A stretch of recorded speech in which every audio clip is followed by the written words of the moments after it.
Hello, good afternoon, everybody. I would like to give you a warm welcome to our GPG program.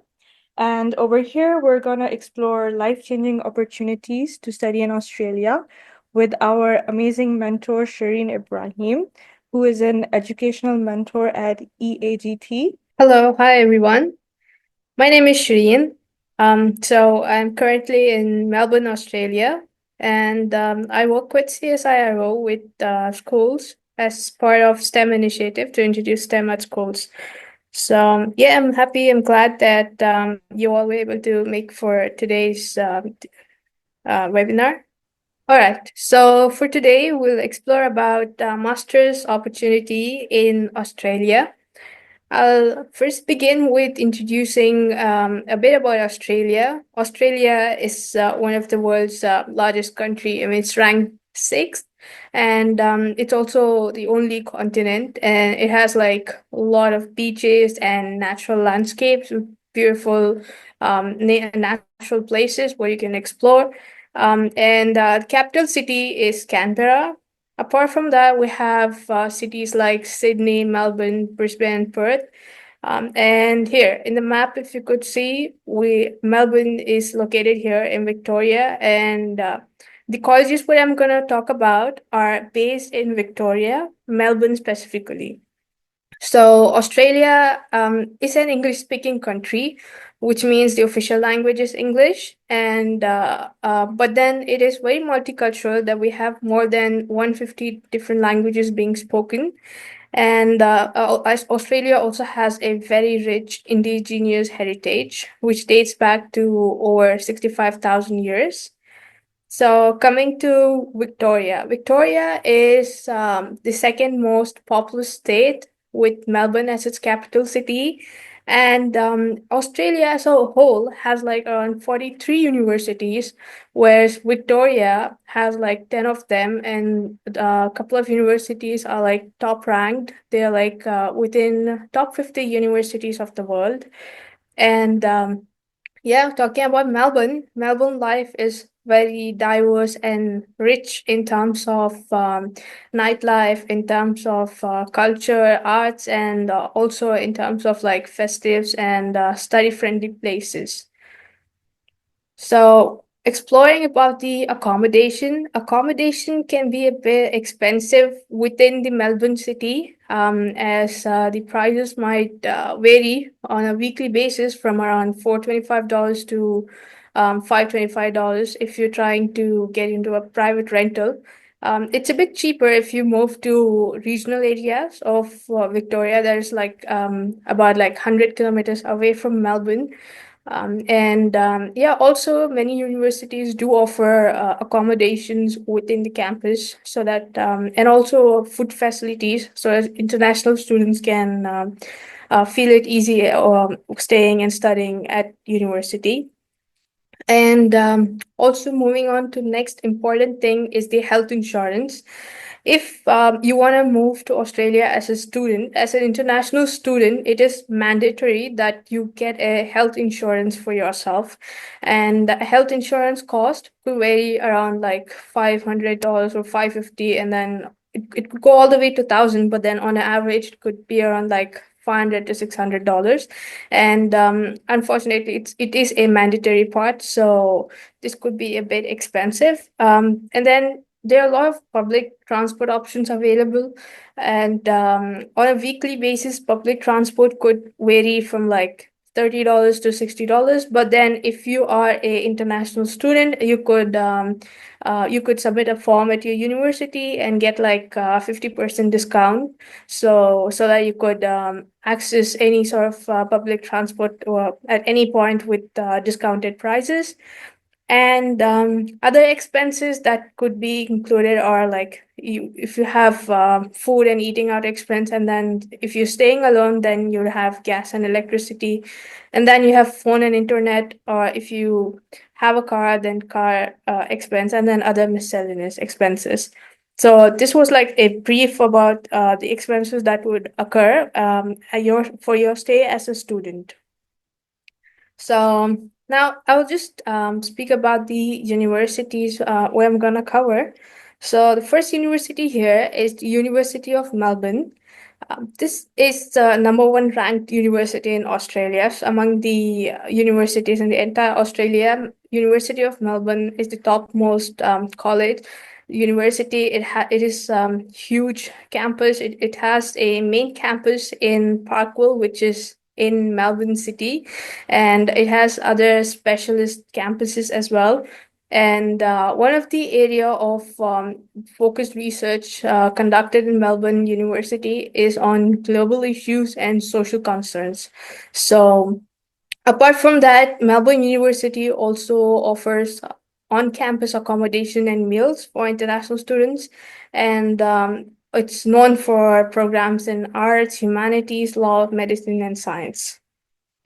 The second university what we have is the RMIT University, which is ranked 10th in Australia, and it's known for its excellence in education, research, and industry engagement. So there are a lot of industry-based programs and a lot of industry tie-ups with RMIT, so that the students graduating from the university could have a lot of opportunities. When they pass out, they could get more job opportunities and other industry-based projects.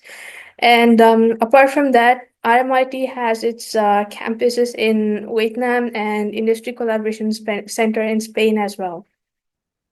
Now, the third university, what we'll talk about is Monash University, which is ranked second in Australia after University of Melbourne.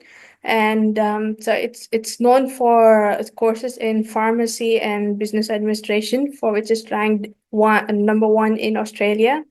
Monash University is one of the oldest universities, and it has like a huge, humongous campus, which itself has a special postcode. So it is that huge. And additional to that, it has its campuses in Malaysia, China, Italy, Indonesia, and India as well. And Monash University offers like career health counseling and then academic support for students. And it also has a Islamic community for students and staff. So before I move into like specialized scholarships, I would like to talk about the requirement in terms of English language. As I mentioned earlier, Australia is an English speaking country. So, in terms of English requirement, they have a certain minimum numbers which is required. And the accepted tests are like IELTS, Pearson, or Certificate of Advanced English, or TOEFL. Now, if you want to get admission or get a visa, then you would have to show the minimum requirement, and the minimum requirement varies based on the courses. As such, the minimum requirement for most of the courses is about 6.5 IELTS, which is equivalent to the specified numbers for different English tests. But then, if you want to go like for specialized programs or courses, like if you want to take a education degree, in that case, you would have a higher requirement of IELTS compared to a IT degree. And then, yeah, again, based on the program you select, you have the requirement varying. But for all the degrees, it is a mandatory that you have a English speaking test given. Now, coming to the programs, in terms of masters, there are two different types of masters usually offered in Australia. One is the Master of Coursework, and the other is Master of Research. Master of Coursework is where it's like the traditional format, like you do your bachelor's degree, where you have structured subjects and you have your assignments and your regular exams and projects and assessment and so on. But then when it comes to Masters of Research, this is more focused on working on a research project within the 2 years. So, and that also leads to PhD. So if you are interested in pursuing a PhD, or if you're interested in research, then you could move into Master of Research option instead of Master of Coursework.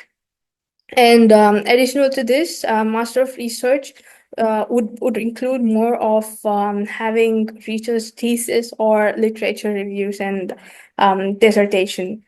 So now, The first scholarship, what I'm going to discuss about is Melbourne Research Scholarship.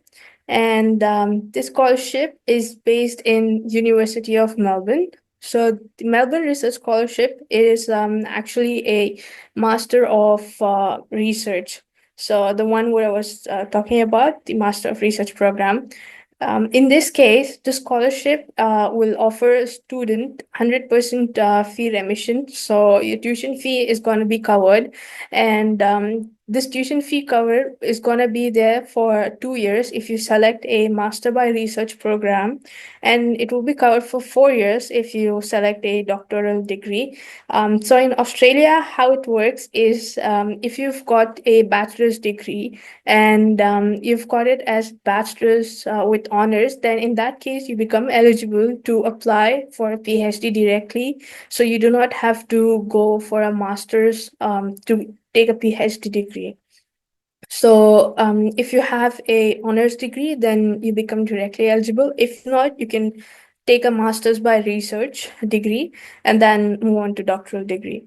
So in this particular scholarship, this scholarship is focused only on research degrees, which means all the research fields, all any courses like be it business-based research degrees or technology-based, all would be covered. And there's also stipend to this additional to the 100% fee remission. Stipend of 38,500 would be given per annum. And additional to that, you will also have sick leaves and paternal leaves and partner leaves. So these are all paid leaves. So you will be paid for this. And also, you will get a relocation allowance. So if you're moving from overseas, then you get about $3,000. And then if you're moving within Australia, then you get about like $2,000. And additional to all of this, you also have health insurance, which is being covered.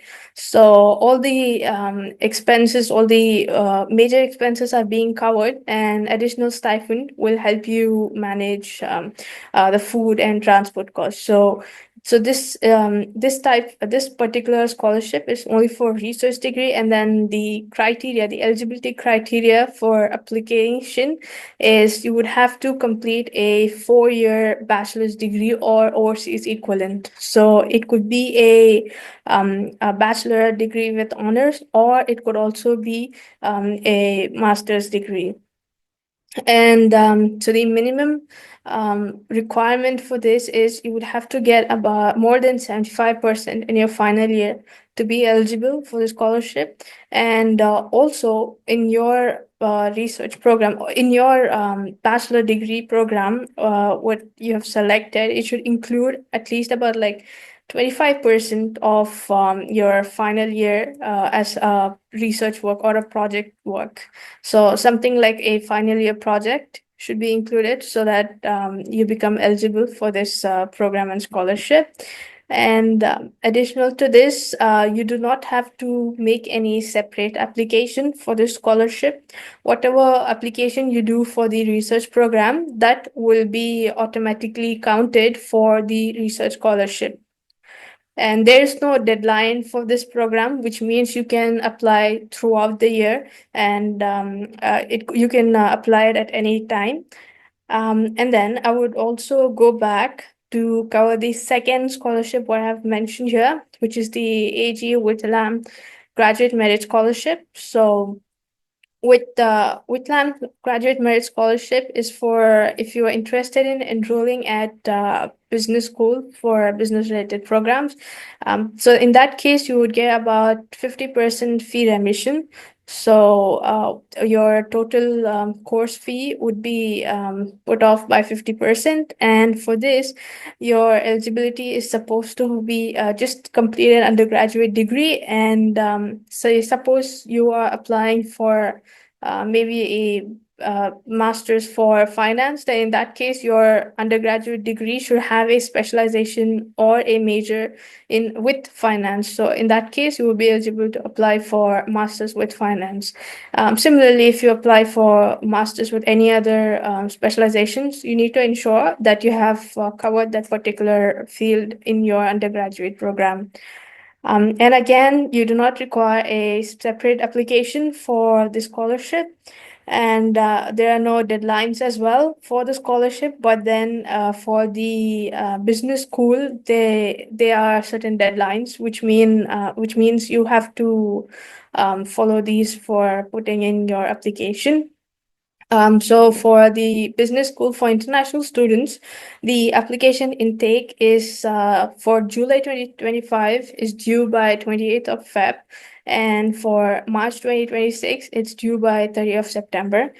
These scholarships are going to be for every year. So even if you miss a deadline for like maybe say 28th of Feb, then you have time to prepare yourself till 30th of September. Even if not for some reason, then you could again try it for next year as well. So there are no harsh and fast rules on this. And I've also added a few links about how to apply if you're interested in a graduate research program, then how do you apply, or if you're interested in the business scholarship, then how to apply for it. And apart from these, there are additional scholarships as well, like say that will help you with the accommodation, or if you're selecting any other field of study apart from business, or if apart from research, if you want any other coursework degrees, then you could refer the link which is mentioned here, additional scholarships, that will help you and get to know about the other scholarship opportunities as well. And tips for success. So the main reason what is being considered for any scholarship or admission application is academic performance. If you have your academic performance or good merit score, then you have a higher chance of getting the scholarship and getting admitted into the university. And apart from this, if your focus is on research program, then they look into the research projects and also the research potential within you. So this could be any simple project that you have worked on during your bachelor's degree, or it could be any paper or any article that's been published. Not necessarily it's on a higher index journal, but then it's a good thing if you have a publication on higher index journal. But then if you have something at least published somewhere, then that would be really helpful, and it would be add-on when you're trying to apply for these programs. And yeah, also the relevant professional experience, like the internships or any sort of volunteer work you have done, or you could also try making different projects and portfolios which you can showcase during your application. So that was for University of Melbourne. The next one we have is for Monash University.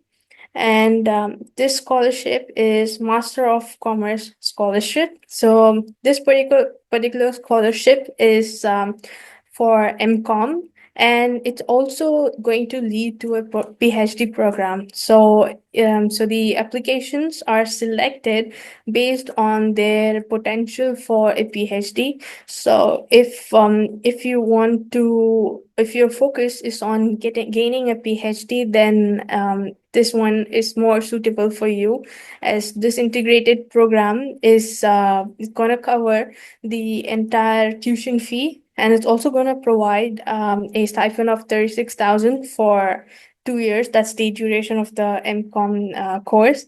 And once that is done, then the scholarship will be further extended to cover the PhD expense as well.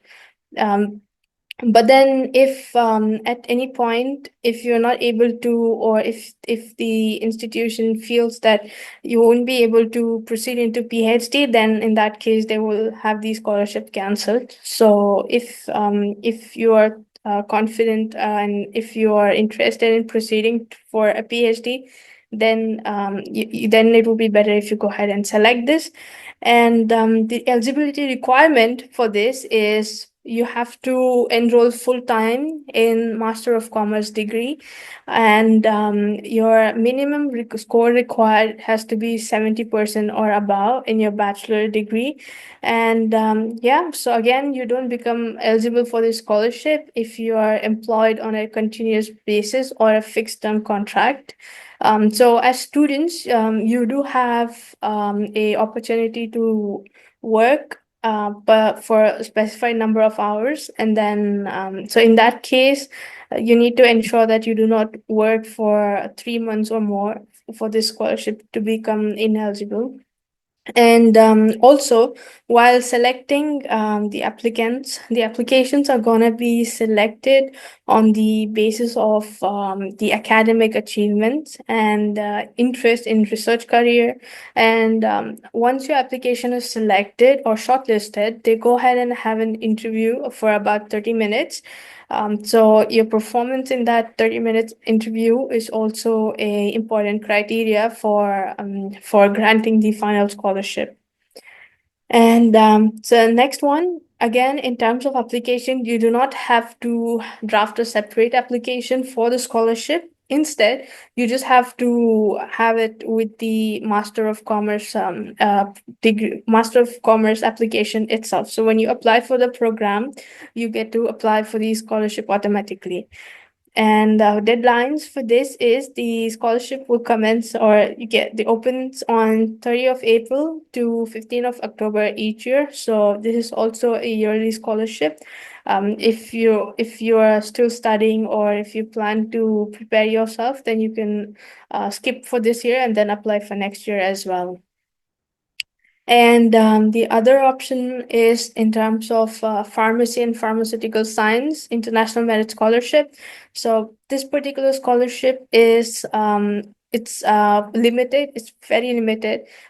This is only for those if you're selecting a Master of Pharmaceutical Science program, and any like the top achieving students, so only one student who's the top ranker is gonna get like 50% tuition fee coverage, and then the ones achieving the second position, the second highest achieving, is gonna get like 25% on the tuition fee. So it's very important for this scholarship that you maintain your grades when after the scholarship has begun, so that you keep achieving, or so that the scholarship is being given to you. And again, to retain the scholarship, you need to get minimum of 70 each semester so that you retain the scholarship. And eligibility for this particular scholarship is you need to have at least a 2 years full-time or 4 years part-time equivalent in pharmacy science or biomedical science or engineering degree. Then it could be an engineering degree, but then it has to be related to chemical, biomedical, or pharmaceutical, and with 60% of minimum average.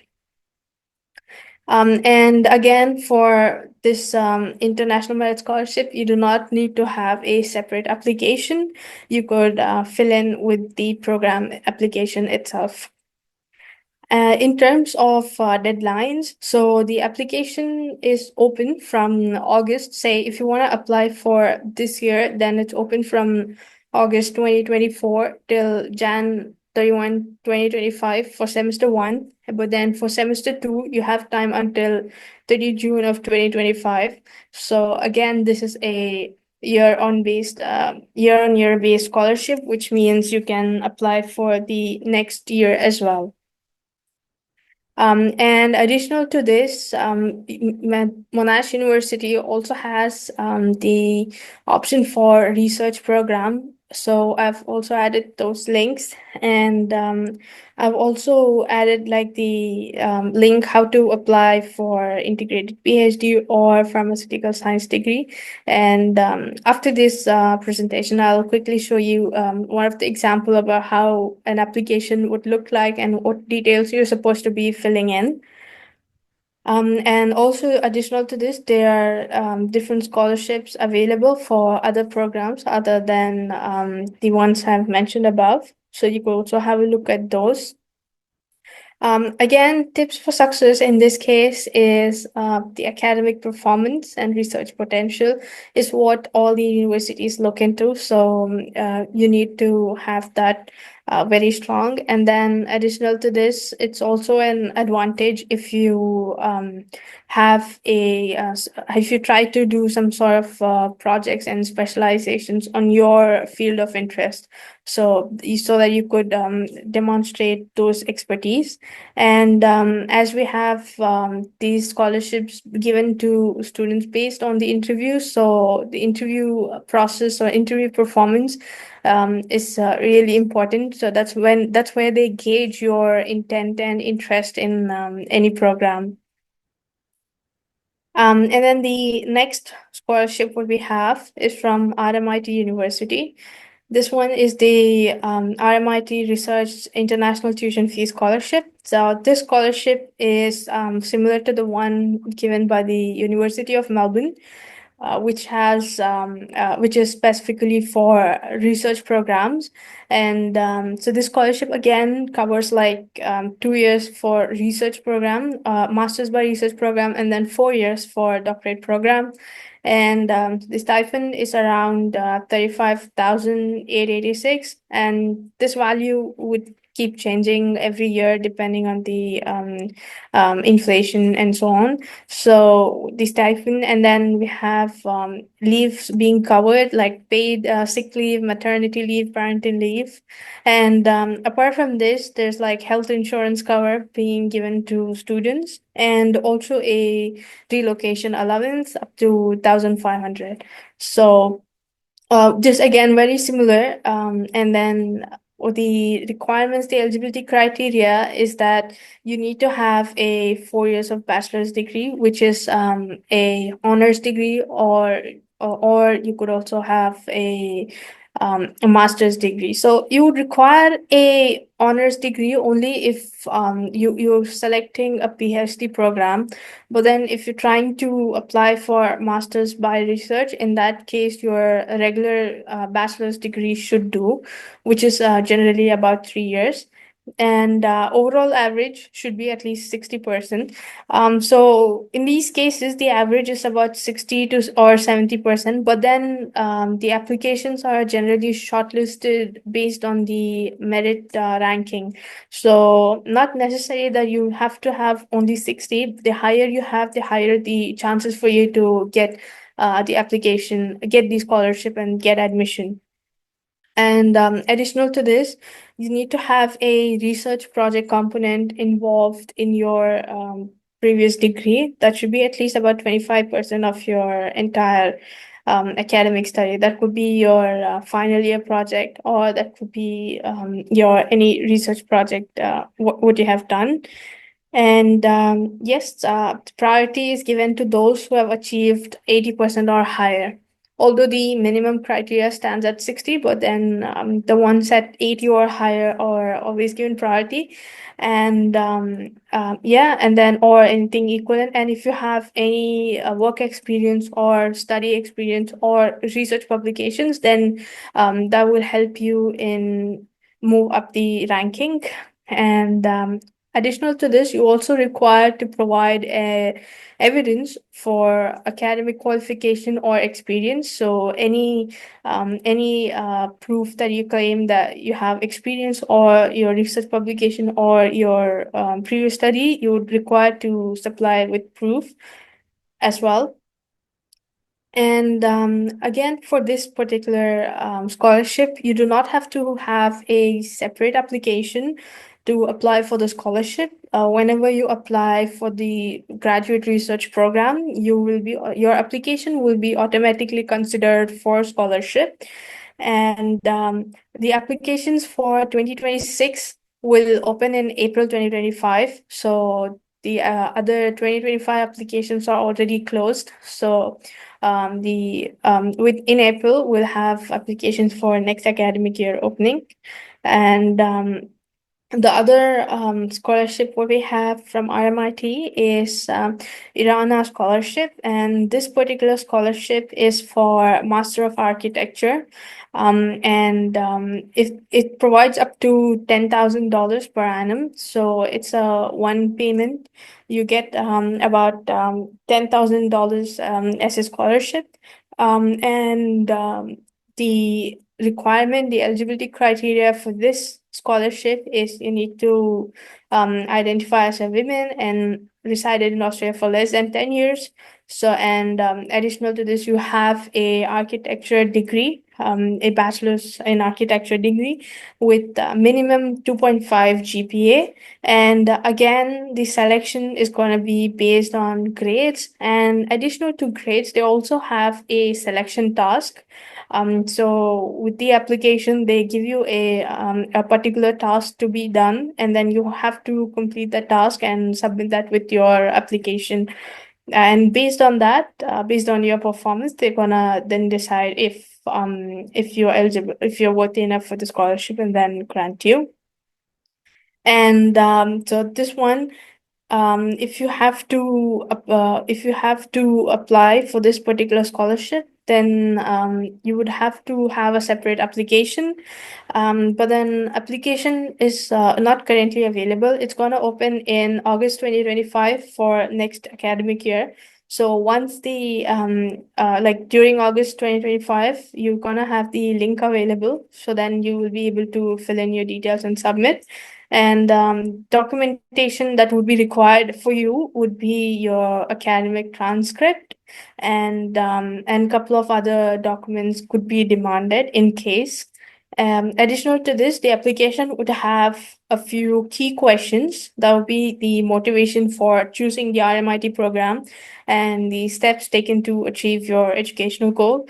Apart from this, they would ask you about your future plans and career aspirations, and also current challenges in your study and how scholarship will help. So these are the details what you would have to fill in so that they can select your application based on the answers. And yeah, deadline is in it's gonna open in August 2025. So currently the applications are closed for this year. And apart from this, yeah, there are a couple of other applications as well for disability support and so on. So yeah, so you could have a look at the additional scholarships from RMIT as well. That could help you. And coming to tips for success is again the common answer is to have a good academic score, and also have you work on a few projects. Like even if you have a decent score, and if you try to work on any projects which are relating to your field, or have a few articles written or blogs written, then you could put that in with your application.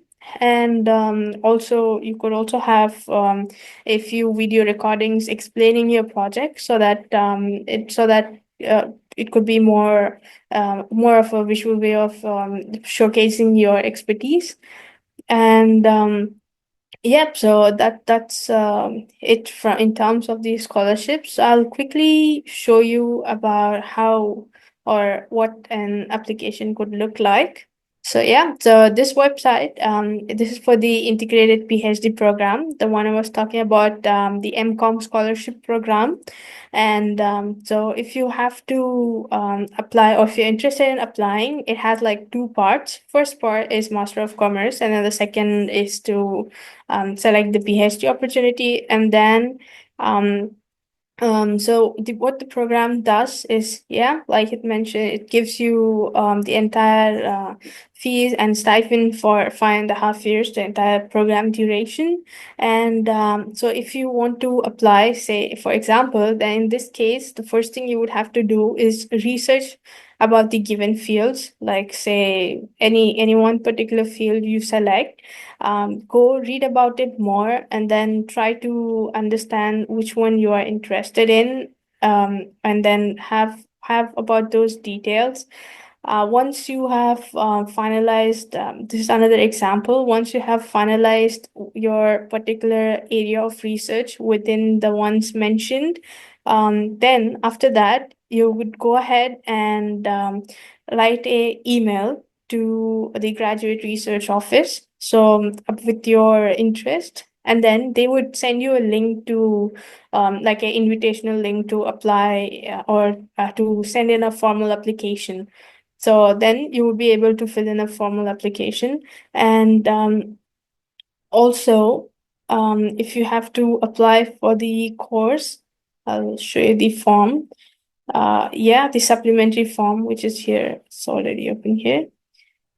Right. So in the supplementary form, what you, along with the application, what you fill in would be something like your name, details, the course you're interested, your previous degree information, and your percentage, what you have scored. And apart from this, you would mention which field you are interested in, what specialization you're interested in, and then you will write something called a statement of purpose, which will specify the reason or outline of what you are interested in and why are you interested in a particular topic, and how or what have you done so far to gain expertise in that particular field, and your career goals and your commitment. So in this case, this is limit restricted to 500 words maximum. So in this case, you would have to be very concise and very clear about your objective and goals, so that you could explain it clearly to the one selecting the application. And also, if you have any publication or any journal rating, you would have to put that in. Additional to this, you would have to upload the supporting documents, whatever you have specified. Probably, if you've put in your academic qualifications, then your academic transcripts and academic degree would go in. Yeah, so this was one of the way how you would fill in the application. And yeah, similar to this, there are other at the other programs, they have this similar process, and where you would like fill in a expression of interest form, and then based on that, they would send you an invite to fill in the application. Okay, so I think everything was pretty clear, and thank you so much once again, Ms. Sheerin Ibrahim, for giving us such detailed and insightful information about opportunities in Australia. And thank you everybody for joining us. And we hope if you have any further questions, you could directly contact us through our website or ask in the comments on YouTube, where we will easily be able to help you. So thank you everybody. Goodbye.